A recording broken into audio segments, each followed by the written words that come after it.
If you've not heard him speak before, you're in for a treat today, one that you will remember. And I hope you remember him in the next few months and straight through 2014. Lend him your support. For there's a group out there working right now to draft him to run for governor. Ladies and gentlemen, we need him as governor in this state. Please welcome Mr. Charles Lollar. Wow. Stop that.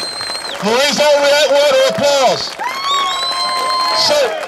So first and foremost, since we do have people here that are recording this, and some of which have come from Fox 45 and other networks, we need to make sure they understand that we completely understand that what happened in Newton, Connecticut was a tragedy of all sorts. It's not something that I, as a father of 4 daughters, would ever want to walk up to a reality or wake up to a reality that my daughter's been gunned down by any person, male or female, black or white, Hispanic, it doesn't matter, in the comfort of their own school and education. It's a tragedy. It's wrong.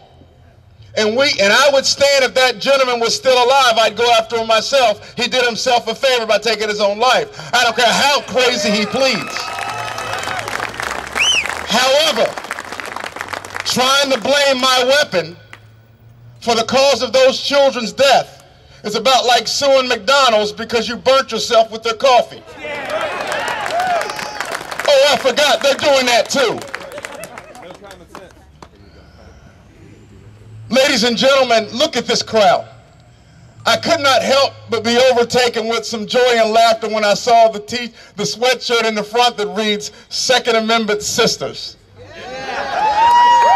I thought that was kind of awesome because that further helps to illustrate this point. When you start messing with our Constitution, when you start messing with our amendments, when you start messing with our Bill of Rights, it's not a white issue, it's not a black issue, it's an American issue, and every patriot is going to stand against it.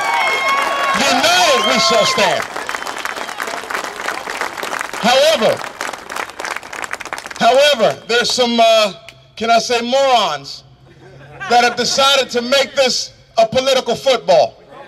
To take this issue, starting with the gentleman that occupies the home right behind us, which we will take from you, by the way, momentarily.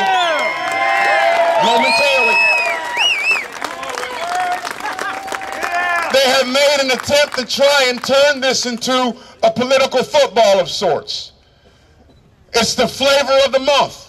Like Jenny said, they're trying to get us from looking at the true issues that our nation's having problems with. While people continue to make life and death decisions while filling up a gas tank, whether or not to fill it up all the way so they can buy some hamburger helper for dinner, we're arguing over our Second Amendment rights that were given to us constitutionally. Something is wrong with this kind of hypocrisy. But here's why I'm excited. We're standing up. It's bringing us together. And we're going to keep standing together now. I was at this is important, I was at a prayer meeting this morning at a local church in Prince George's County.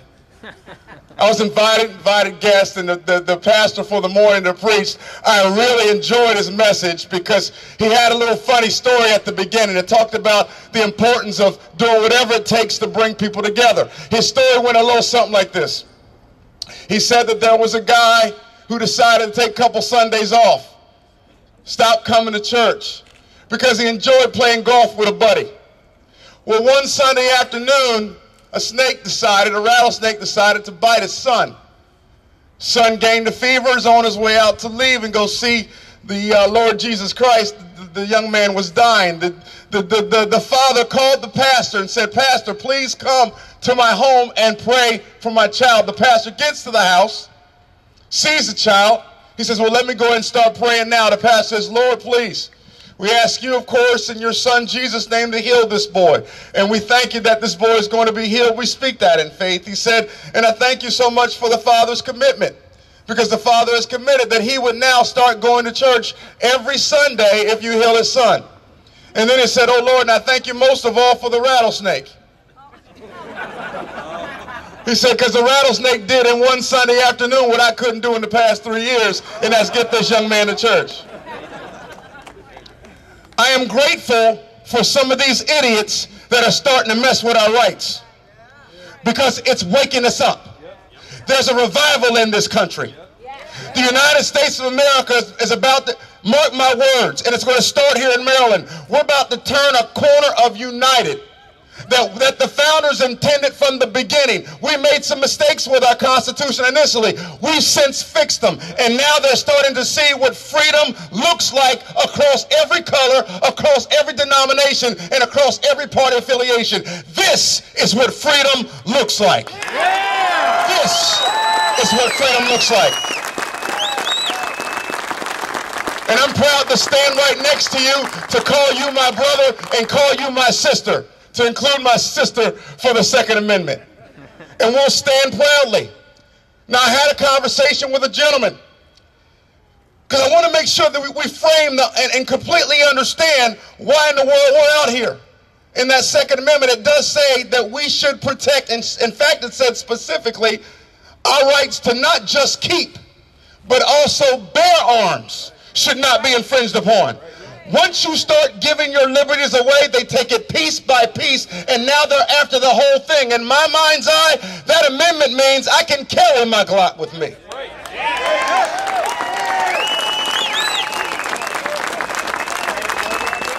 I had a gentleman say to me as I left the prayer service, "You're going to go speak?" I said, "I sure am." On the Second Amendment, I said, "I sure am." He said, "You must be for it." I said, "I'm a Second Amendment Marine. What do you expect?" So then he further said, "Well, then you must not believe in prayer." I said, "I do believe in prayer. Just sometimes I pray a little better with a Glock 45 next to me, that's all." I got to parenthetically say this. My wife is here, Rosa, she's behind me. She's a little bitty something, but now ever since I've taught her how to shoot, she gets excited about the opportunity of somebody breaking in. We get so excited now. Did you hear that? Did somebody break in? We want somebody to break in our house. I've taught her how to low crawl. We found the soft spots in the house. I think I'm kidding, but I'm serious. Come on by the house. I'll give you the address. Break in if you want to. Because when you're on my property, there's nowhere to run. And we're going to lock the doors to keep you in. We don't want you leaving. Once you came over, you got to get comfortable. Well, I'm at the Pentagon. I'm sitting down and talking to a civilian friend of mine. He happens to be against the Second Amendment in terms of the rights that I believe in. And he says to me, "I don't understand why you need an assault weapon to go shoot a deer." And I said, "Well, sir, see, you got the premise all wrong." I said, "I want you to imagine something, and you all keep this in your memory banks. Take this with you today when somebody challenges you on the Second Amendment. When our founding fathers provided for us in the Constitution a Second Amendment within the Bill of Rights that talked about the right to bear arms, it wasn't for shooting deer. That wasn't the issue." I'm so glad you asked that question, Mike Blackson. And he's not a plant either. Although it could be. But let me answer his question.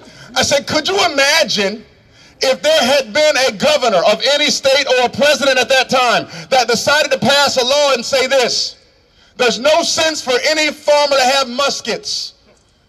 So by law, we're taking out all muskets, and all you can have are bow and arrows, because that's all you need to hunt anyway.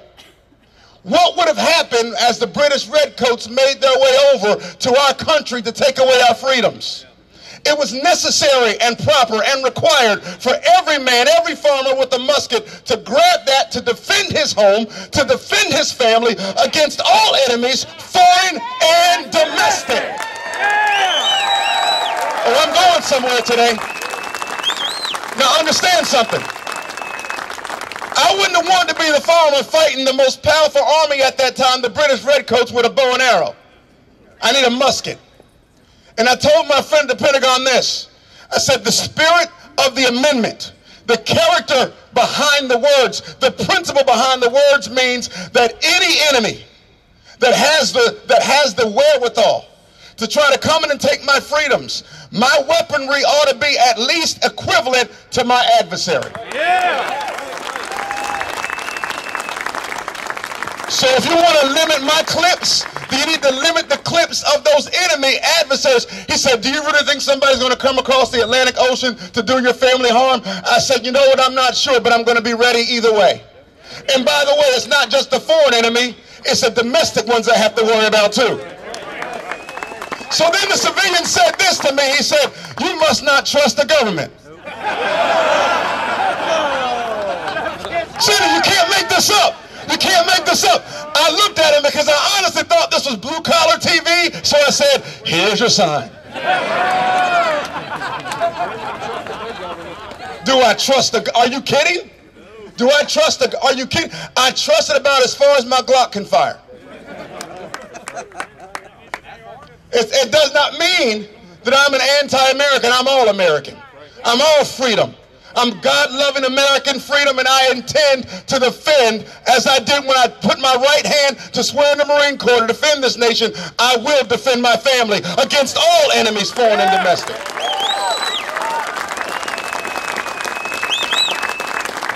I figure the Lord gave me 4 daughters for a reason, which means I'm the one that's got to take care of business.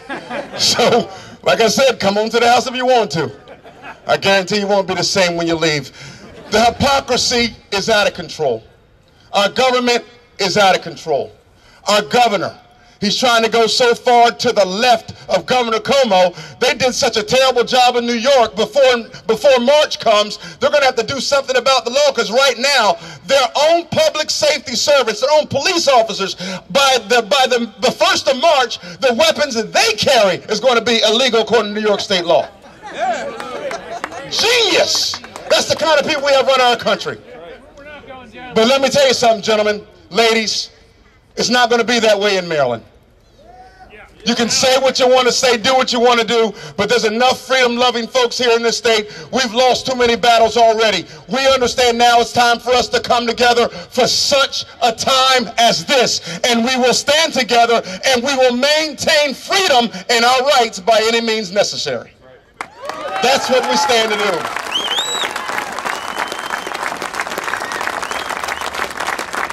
I don't know about you, but I'm certainly ready to not just defend our freedoms, but to stand here amongst you no matter how cold it is, no matter what season, no matter how often we do this, to talk about these same issues and hope that they go viral.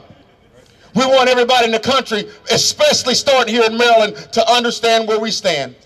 This is not a message about discrimination. We don't dislike folks. Well, at least not common sense folks.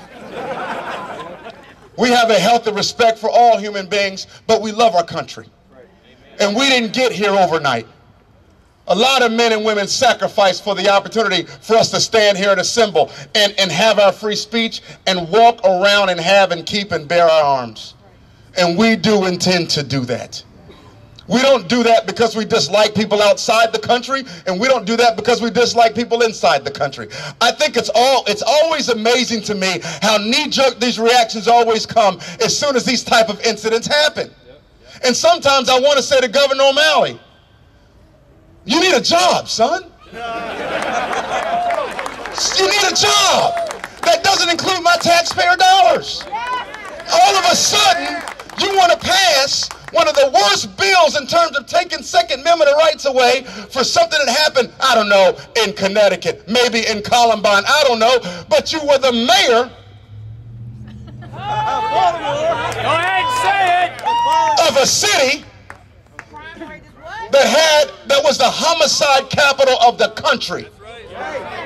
Hundreds of thousands of children mowed down by those same weapons. Didn't look at one Second Amendment encroachment law.